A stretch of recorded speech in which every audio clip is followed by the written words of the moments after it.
Buenos días chicos, siempre lavándonos las manos y haciendo caso a las recomendaciones que nos dan.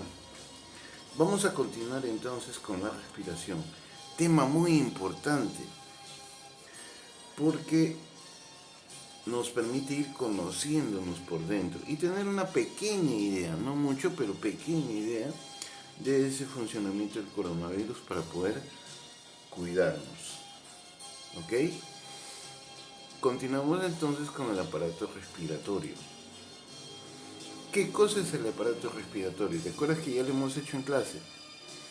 El aparato respiratorio acá ingresa el gas a través de este diafragma, ¿ok? Que empuja y jala a los pulmones, haciendo de que se expanda y de que se contraiga. El aparato respiratorio, sistema respiratorio, y hemos visto que aparato o sistema para nuestro caso es lo mismo, es el conjunto de órganos que poseen los seres vivos con la finalidad de intercambiar gases con el medio ambiente. Su estructura y función es muy variable dependiendo del tipo de organismo y el hábitat. Tomamos como base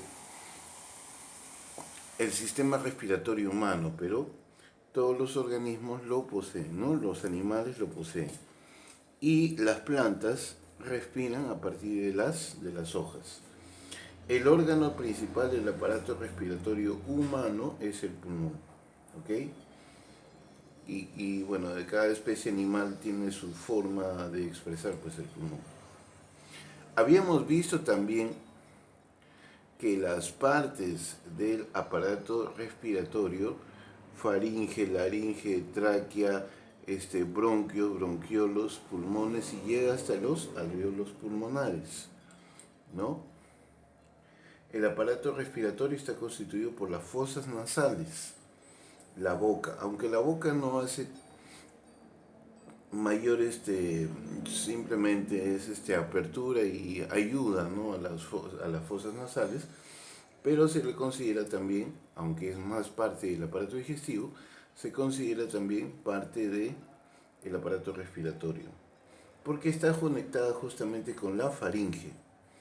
La faringe conecta las fosas nasales, la boca, la laringe y el esófago. El esófago ya pertenece al sistema digestivo propiamente dicho. En el caso del sistema respiratorio, estamos hablando de la laringe. Luego pasa a otro tubo que es la tráquea y finalmente los pulmones. ¿Por qué los pulmones? Se supone que dentro de los pulmones están los bronquios, los bronquiolos y los alvéolos pulmonares que está ahí mostrado, ¿no? Bien, esa idea más o menos es la que hemos tenido la vez anterior. Como ahorita estamos en lo que es la fisiología, cómo funciona, este es el conjunto de órganos para intercambiar gases. Ahora, ¿cómo lo hace? No nos vamos a ir a tan profundidad al detalle, pero vamos a decir simplemente que en este caso desplaza los volúmenes de aire de la atmósfera a los pulmones y viceversa. Y este proceso se llama ventilación. Ventilación. No sé si habrán oído de los famosos ventiladores. Cuando la ventilación normal no funciona y tenemos falla respiratoria, necesitamos ventiladores artificiales, ¿no? Justamente de ahí viene, de la ventilación. La ventilación es un proceso cíclico y consta de dos etapas: la inspiración y la expiración. Fíjate acá, inspiración, entrada, hace que los músculos que están dentro se expandan, y la expiración comprimen al pulmón y bota el aire, ¿no? Inspiración entonces y expiración. Inspiración, expiración. Esos son los procesos de la ventilación. La ventilación, este intercambio de gases que se da. No nos olvidemos que son los músculos los que hacen esto, ¿no? Acá hay músculos intercostales y el diafragma, que son los músculos que permiten la inspiración y la expiración. La inspiración es un proceso de aumento de volumen torácico, aumenta el tamaño del pulmón. No es que hay más masa, tiene la misma masa, sino que se llena de aire. Provoca una presión intrapulmonar negativa y determina el desplazamiento del aire del exterior a los pulmones. Del exterior a los pulmones. La contracción de los músculos inspiratorios principales, el diafragma y los intercostales externos. El diafragma principalmente y los intercostales que están al costado justamente externo. Dan lugar a este proceso. Una vez de que la presión intrapulmonar igual a la atmosférica, la inspiración se detiene, ¿no? Esto se regula en base a la sensación de presión que tenemos, ¿no? Una vez de que la presión aquí es igual que la atmosférica, ahí detiene la inspiración. Gracias a la fuerza elástica de la caja torácica, esta se retrae, determinando la salida de los pulmones. Esta es la expiración. Ahora, lo comprime y esa es la expiración. Entonces, tenemos la ventilación pulmonar, inspiración y expiración.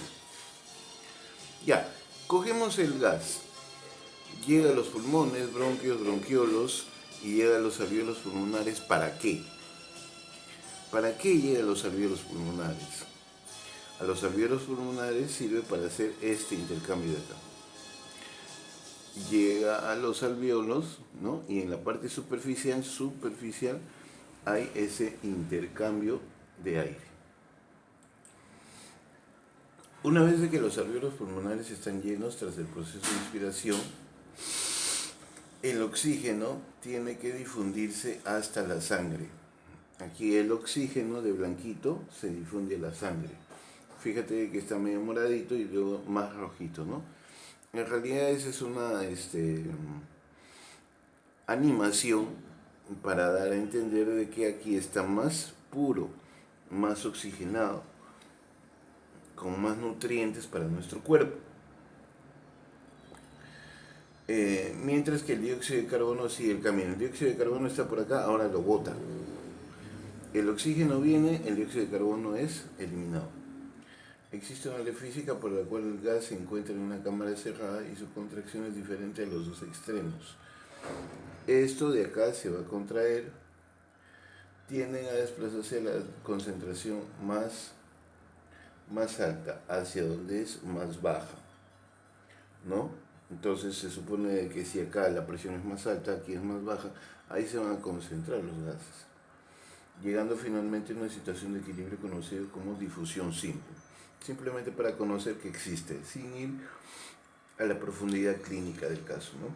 Como el alvéolo, la difusión se produce muy rápidamente. Este proceso de intercambia, se da en 0,25 segundos. O sea, ni un segundo. Pasó un segundo, pasaron 4 de estos en los alvéolos. 0,75 del tiempo de circulación de la sangre a través de los capilares pulmonares. Los capilares pulmonares, pues. Ya, entonces fíjate lo rápido que es. Circulación pulmonar. No, sin meternos mucho a lo que es la circulación, al aparato circulatorio, hay diferentes perspectivas de cómo tomar la circulación. Una de ellas es la circulación menor o circulación pulmonar, que va del corazón a los pulmones, del corazón a los pulmones. Nos olvidamos de lo demás, no estamos mirando el aparato circulatorio y nos concentramos aquí, del corazón a los pulmones.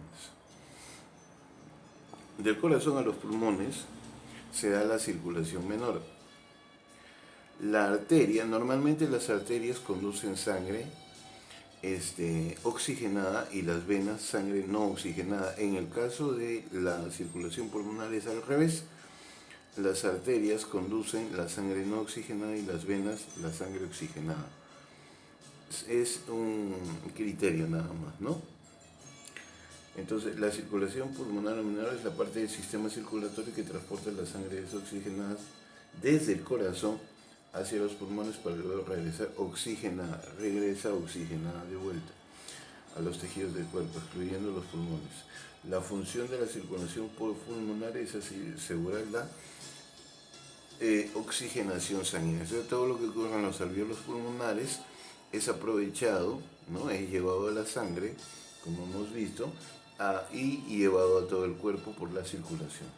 La arteria pulmonar del tronco de los pulmones es la arteria por la cual la sangre pasa del ventrículo derecho a los pulmones para ser oxigenada, ¿no? Tenemos, este es el izquierdo, este es el derecho, este de acá va a ser oxigenada a través de la barrera alveolo-capilar. Las arterias pulmonares son las únicas arterias del cuerpo que conducen sangre poco oxigenada.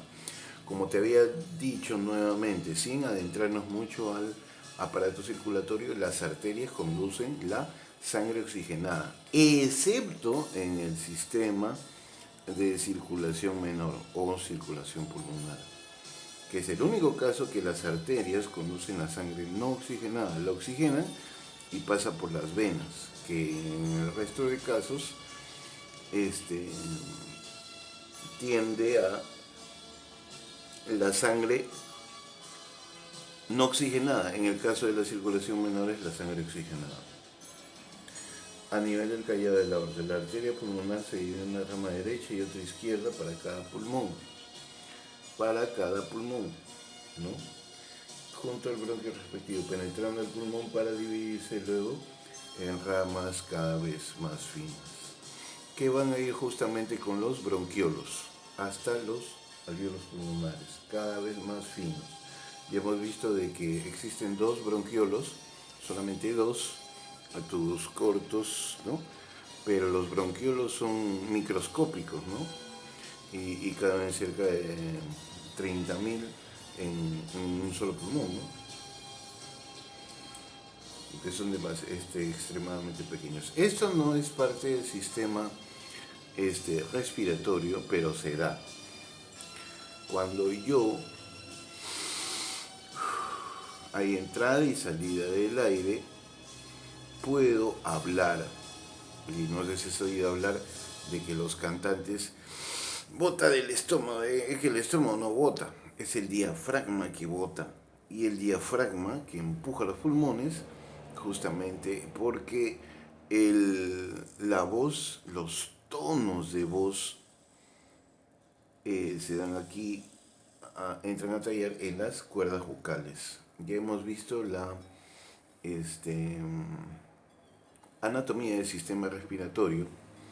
Cuando pasa de la faringe a la laringe, en la laringe está la epiglotis, las cuerdas vocales, y está la glotis, ¿no? La glotis, las cuerdas vocales. Estas cuerdas vocales son los que la voz aguda o grueso, más grave, más etcétera, etcétera, ¿no? Las cuerdas vocales son la parte del aparato fonador humano. Forman parte del aparato fonador o aparato acústico, ¿no? Humano, directamente responsables de la producción de voz. No tienen forma de cuerda. No es porque se llaman cuerdas, son cuerditas, ¿no? Sino que se trata de una serie de repliegues o labios membranosos, por lo que es un error llamarles cuerda, pero así se les ha llamado y así que han quedado. El término anatómico es pliegues vocales. Son 4. ¿Cuántas cuerdas vocales son? 4. 4. 2 verdaderos y 2 falsos. Entonces, ¿cuántas cuerdas vocales hay? 4. 2 verdaderos y 2 falsos. No participan en la producción de sonido. Los inferiores son los pliegues vocales verdaderos, los inferiores son los verdaderos responsables de la producción de sonido. O sea, los superiores no influyen sino los inferiores. Acá, cuando se abre, ahí es donde empieza el proceso de la voz, de la vocalización. Los pliegues inferiores, de los 4, 2 son falsos y 2 verdaderos. Los inferiores son los verdaderos, son denominados músculos vocales. Si se abren, se recogen los lados, el aire pasa libremente. No siempre que respiras hace sonido. Respiramos Por el contrario, si se juntan, el aire que pasa entre ellas inicia un movimiento muy rápido con lo que se produce el sonido que llamamos voz. Así funciona, a grosso modo, las cuerdas vocales que nos permiten hablar. Estamos en el sistema respiratorio y en el sistema respiratorio hay un cúmulo de enfermedades. Aquí solamente algunas para conocer, ¿no? Ya que estamos en el tiempo del coronavirus. El coronavirus, inicialmente creo que ya hemos hablado de que el SARS-1 atacaba esta primera parte hasta acá. Y no era muy mortal, aunque tenía una gran tasa de mortalidad. En China murieron muchos chinos, pero no tuvo una mayor expansión. Actualmente el SARS-2, el famoso coronavirus que nosotros tenemos ahora como pandemia, ahora en este 2020, el COVID-19, viene desde acá y llega a todo este sistema. Y su índice de mortalidad es mucho más alto. Pero no es que el SARS en sí mismo ataca a los pulmones. Igual que el SIDA tampoco ataca, sino que ataca el sistema de defensa, el virus, el coronavirus, interrumpe, ¿no?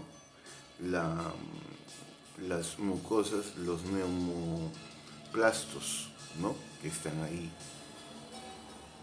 No cabe mucho tratar en los temas que estamos haciendo, coronavirus, pero para tener una idea. Y lo que más mata a la gente no es tanto el coronavirus, sino las enfermedades que están dentro, que se producen, porque las paredes de los pulmones, de la faringe, están delicadas. Entonces, es natural que la gente muera por falta de respiración, por neumonía. No por coronavirus. El coronavirus lo debilita, lo estanca, lo trombocita, lo aglutina, no permite que haya respiración, y ahí es donde ataca la neumonía, que es otra enfermedad, ¿no? Así que el coronavirus en sí mismo no mataría tanto, pero como se asocia con otras enfermedades, es altamente mortal, ¿no? De todas maneras, el coronavirus hasta ahorita se considera como una enfermedad mortal, por lo que prácticamente abre la puerta a otras enfermedades, que sí nos matan, que sí producen la muerte, ¿no? Y otros efectos que el coronavirus produce, ¿no? Ellas son a partir de el contacto. El coronavirus no es aeróbico como la gripe. La gripe, yo estornudo, salen, ¿no? O la tuberculosis, alguien con tuberculosis, con el bacilo de Koch, sopla y ese soplido llega. En cambio, el coronavirus no es por soplido, no es por el aire. El coronavirus es porque parte de la humedad de la mucosa ha ingresado el coronavirus, ¿no? O sea, tenemos acá coronavirus y ha llegado justo a las mucosas, a la nariz, al ojo o a la boca, y ahí recién se ha desplazado y hace toda su acción viral. A ver, resfrío común, enfermedad infecciosa más común. ¿Quién no ha tenido un resfriado? La incidencia es muy temprana en cualquier otro periodo de la vida. Los niños menores tienen de 6 a 12 episodios de resfriado. Es bastante común el resfriado. ¿Quién no se ha resfriado? ¿Quién no ha tosido? ¿Quién no ha estado así, no? Rinocetis, sinusitis. Ya hemos hablado de que en las senos paranasales y en los cordetes, en la nariz, aquí en las fosas nasales, pueden haber infecciones, y eso de ahí causa inflamaciones que dan dolor de cabeza, y eso lo conocemos, ¿no? Cuando hay mucosidades dentro, como sinusitis. Amigdalitis, ya no estamos hablando de un resfriado común, sino específicamente en la amígdala, ¿no? Porque es nuestro primer, dentro de las mucosas, ¿no? El primer sistema de defensa es la piel. El segundo bloque que tiene que pasar es justamente la amígdala. ella recibe todas las bacterias y cuando ella es atacada, ahí es donde se produce la amigdalitis. Bronquitis, ya no estamos hablando de las amígdalas, sino de los bronquios, ya pasó más abajo, ¿no? Inflamación de los bronquios principales, vías reproductorias del pulmón, puede producirse por infecciones virales o bacterianas. Virus o bacterias, no necesariamente virus, no es lo mismo un virus que una bacteria. Y también a veces le afecta también el humo del tabaco, no es bueno ni fumar ni estar cerca, ¿no? A lo que se llama el fumador pasivo. Yo no fumo, pero una persona a mi alrededor fuma y ese humo yo lo inhalo, ¿no? Y me vuelvo un fumador pasivo, ¿no? No porque fume, sino porque inhalo esos gases, ¿no? Que son dañinos. Asma. Debes haber visto esos, ¿cómo se llama? Esas vías para el asma, ¿no? Necesitan un cierto tratamiento, ¿no? Puede progresar una insuficiencia respiratoria, ¿no? Entonces empieza a haber esa falta de respiración. La TBC, la tuberculosis, no podemos meternos mucho en la enfermedad, pero es una enfermedad que tanto como el coronavirus, tanto como el Zika y otras enfermedades virales, ha sido letal en muchos lugares, ¿no? En muchas ocasiones, ¿no? No ha llegado a pandemia, pero el gobierno está tratando de evitar de que sea una epidemia. Una epidemia es algo más corto, más regional que la pandemia. La pandemia es a nivel mundial. En cambio, la epidemia es a nivel local nada más, ¿no? Uno tiene tuberculosis, se lo contagia al otro, lo contagia al otro, lo contagia al otro, dentro de por ejemplo, Zárate, ¿no? O San Juan del Lurigancho. Y los demás distritos no, eso es local. Pero la pandemia es cuando las epidemias son extremadamente grandes a nivel mundial, ¿no? La TBC no ha llegado de ser pandemia, pero pudo haber sido epidemia y el ministerio ha tomado pues las medidas correspondientes. Por eso es que los centros de salud hacen campañas contra la tuberculosis, la famosa TBC. La neumonía, lo que normalmente se asocia al coronavirus, la principal enfermedad es la neumonía. Inflamación del pulmón, la causa más habitual de microorganismos infectantes, sobre todo bacterias y virus. Aparecen con más facilidad cuando más mecanismos de defensa que protegen al pulmón son inadecuados. Aquí es donde entra el coronavirus.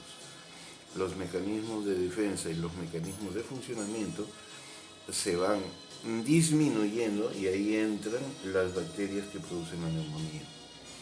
Produce una falla respiratoria y al no respirar el cuerpo no recibe el oxígeno, se llama insuficiencia respiratoria y finalmente la persona muere. ¿Okay? Entonces, espero de que haya sido interesante, ¿no? Ese tema bastante importante, conocer nuestro sistema digestivo para nuestras defensas y el respiratorio para los cuidados, especialmente de las mascarillas, ¿ok? Hay que tener cuidado con las mascarillas. Bien, chicos, entonces hasta la siguiente.